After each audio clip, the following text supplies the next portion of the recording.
گولی مارو، ان کو کچھ نہیں بولا جائے گا۔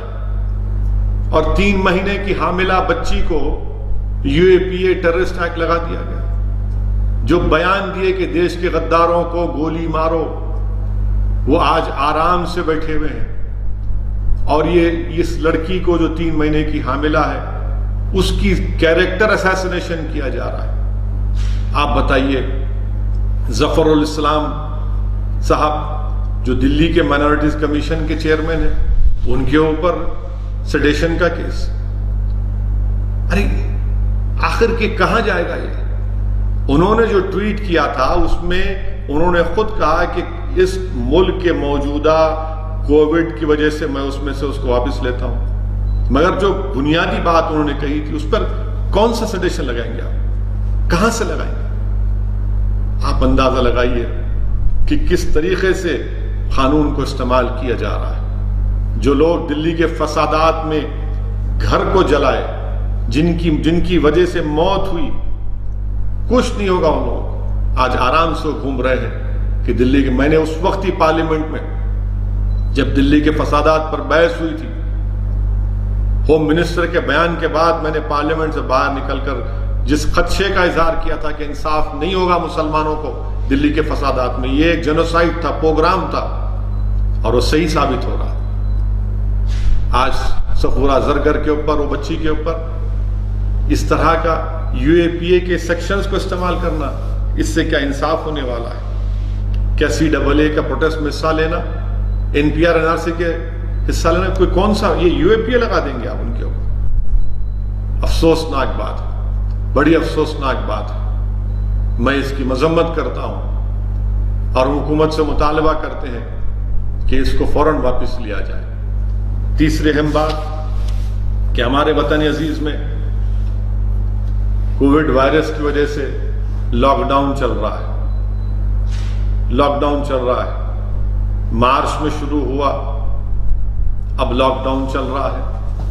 تلنگانہ میں 29 مئی تک لاک ڈاؤن رہنے والا ہے۔ میں شروع دن سے کہہ رہا ہوں، میں نے اس پر آرٹیکل بھی لکھا، قانون دانوں سے مشورہ کر کے، کہ یہ لاک ڈاؤن انکانسٹیٹیوشنل ہے۔ آپ national disaster management act, epidemic act کے تحت گورنمنٹ آف انڈیا پورے ملک میں لاک ڈاؤن نہیں ڈال سکتی۔ یہ فیڈرلزم کے خلاف ہے، یہ اسٹیٹ سبجیکٹ ہے۔ مجھے نہیں معلوم کہ اسٹیٹ گورنمنٹس خاموش کیوں ہیں۔ افسوس سے اس بات کا ہے کہ دلی چیف منسٹر، ان کے ہی ڈیلی مائنورٹیز کمیشن کے اوپر کیس بک ہوتا ہے، ایک لفظ نہیں بولتے دلی کے چیف منسٹر۔ کیا خاموشی ہے آپ کی؟ یہ اتنی خاموشی، آپ نے ان کو نامزد کیا، آپ کی سرکار نے ان کو نامزد کیا ہے۔ 72 ایئر اولڈ ہے وہ آدمی، آپ بتائیے۔ اور پھر یہ لاک ڈاؤن کی وجہ سے جتنے ہمارے مائیگرنٹ لیبررز ہیں، جو خاص طور سے بہار،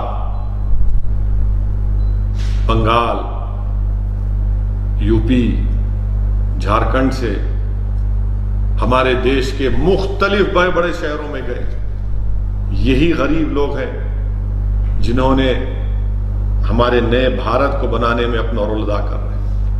افسوس ہوتا ہے کہ CMI کی رپورٹ یہ بتاتی ہے کہ لاک ڈاؤن کی انپلانڈ، انکانسٹیٹیوشنل لاک ڈاؤن کی وجہ سے 12 کروڑ نوکریاں چلی گئی، جس میں سے 4 کروڑ تو صرف یہ مائیگرنٹ لیبررز ہیں۔ ان کی کیفیت دیکھیے۔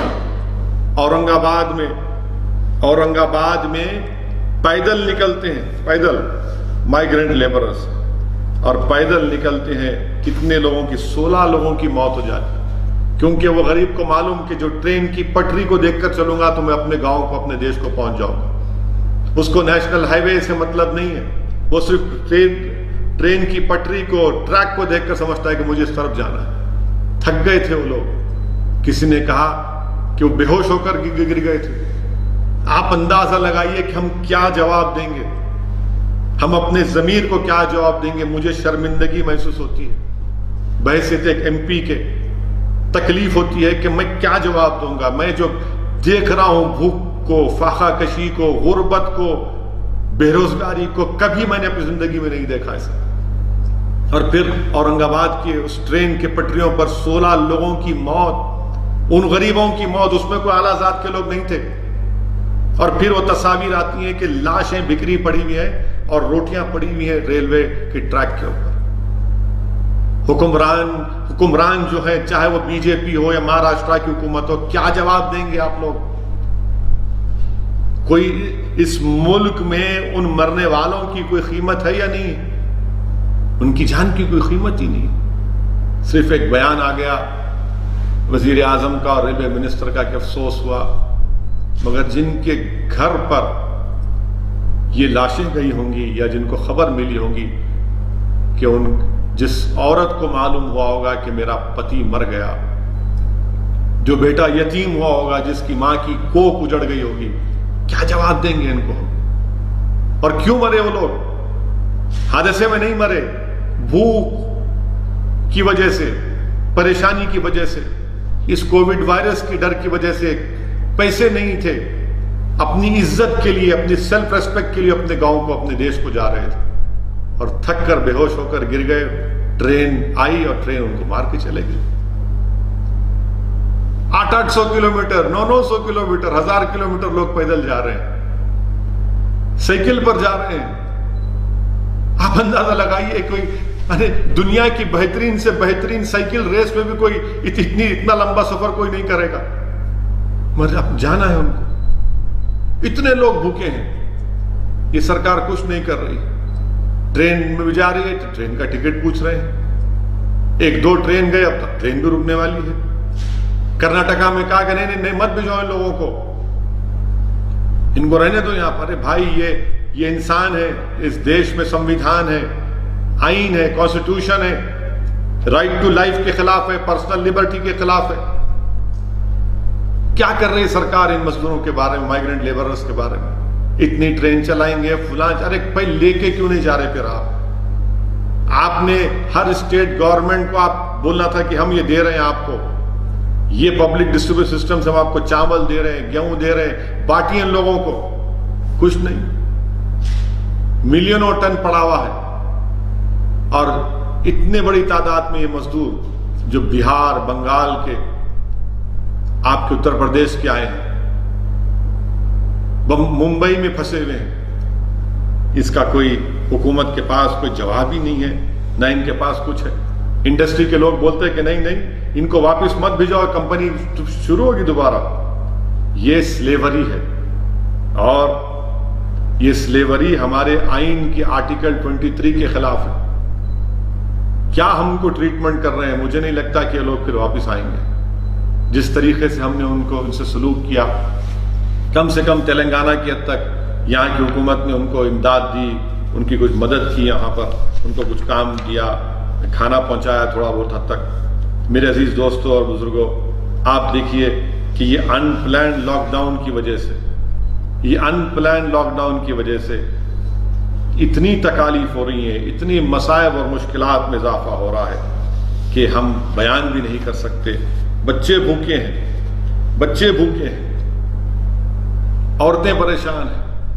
روز کوئی نہ کوئی میڈیا میں، جو میڈیا میں ایسے لوگ زندہ ہیں ابھی، جو حقیقت کو بیان کر رہے ہیں۔ میڈیا کے چینلوں پر 70% مودی کا اپروول ریٹ دکھاتے ہیں۔ میں ان لوگوں سے کہہ رہا ہوں جو یہ مائیگرنٹ لیبر چل کر جا رہے ہیں نا، بھوک سے مر کر جا رہے ہیں۔ ایک سیمنٹ کے مکسر ٹریلر میں بمبئی سے نکل کر اتر پردیش جا رہا تھا، مدھیہ پردیش میں روکے تو اس سیمنٹ کے مکسر میں سے 17 لوگ نکلتے ہیں۔ ان سے جا کر پوچھو، لگاؤ ان کے پاس جا کر کہ 70% اپروول ریٹ ہے مودی کا، بولو کیا بولیں گے؟ جو مر گئے وہ لوگ، ان سے جا کر پوچھو آپ۔ مگر آج بھی میڈیا کے لوگ زندہ ہیں جو سچ بتا رہے ہیں، میں ان کو سلام کرتا ہوں۔ جو غریبوں کی تکلیف کو بیان کر رہے ہیں، جو مزدوروں کی بربادی کی داستانوں تک آج بھی ہمارے گھروں تک پہنچانے کی کوشش کر رہے ہیں، میرے عزیز دوستوں اور بزرگوں۔ اور اس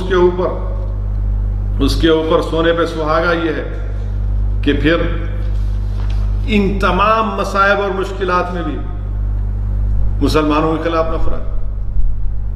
چنئی میں کسی بیکری میں لکھ دیا گیا کہ نہیں یہاں پر مسلمان کام نہیں کرتے. اچھا تو کیا کرنا چاہیے؟ کیوں اتنی نفرت آپ کر رہے ہیں؟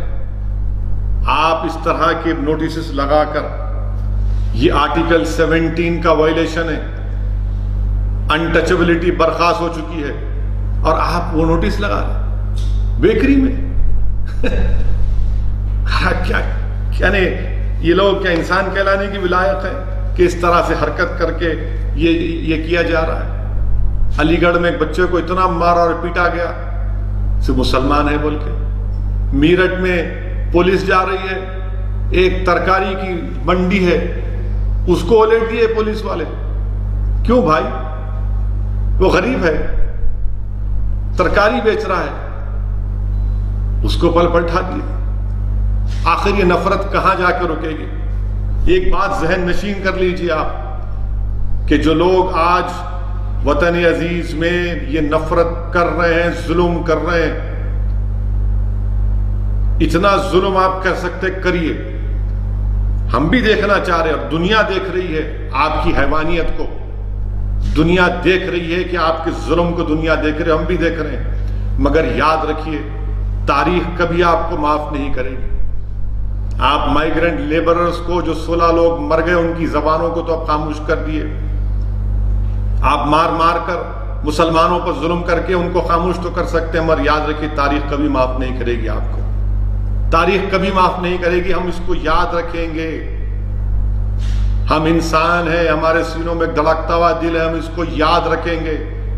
ہم اپنی نسلوں کو بتائیں گے کہ کیسا اس وقت ظلم ہوا تھا، کیسی نفرت پیدا کی گئی تھی، کیسا ایک بیماری کو ایک مذہب سے جوڑ دیا گیا.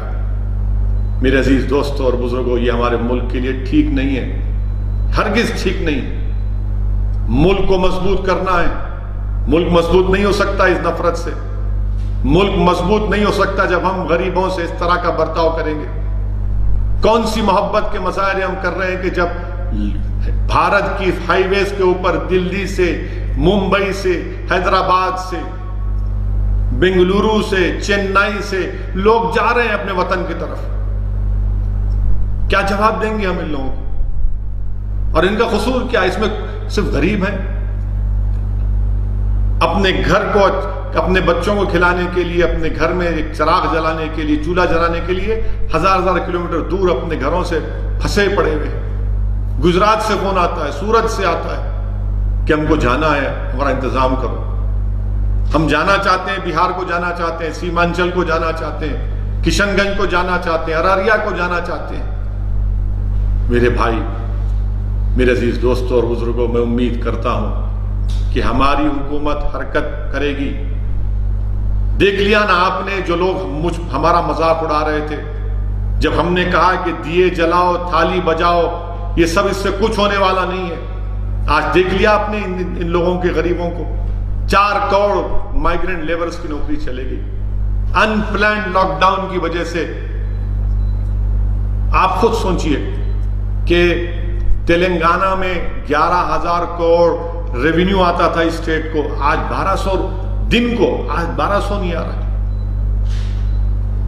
3,000 کروڑ کی صرف تنخواہیں دینا ہے تلنگانہ سرکار کو. بڑی بڑی باتیں کرتے تھے بی جے پی کے لوگ، 15% جی ڈی پی، اب -15% ہو گیا. 1 لاکھ کروڑ کا آپ نے ٹارگٹ لگایا تھا اپریل میں ٹیکسز کا، کتنے ہیں آپ کے پاس؟ 25,000 کروڑ بھی نہیں ہے. اس سرکار کے پاس کیا پالیسی ہے؟ آج آپ کہہ رہے ہیں کہ ٹرین کو چلا دیں گے، آج آپ کہہ رہے ہیں کہ اکانومی کو ریوائیو کریں گے. عجیب بات ہے کہ شراب کی دکانیں کھول دی آپ نے جب سوشل ڈسٹینسنگ کا خیال نہیں آیا کسی کو.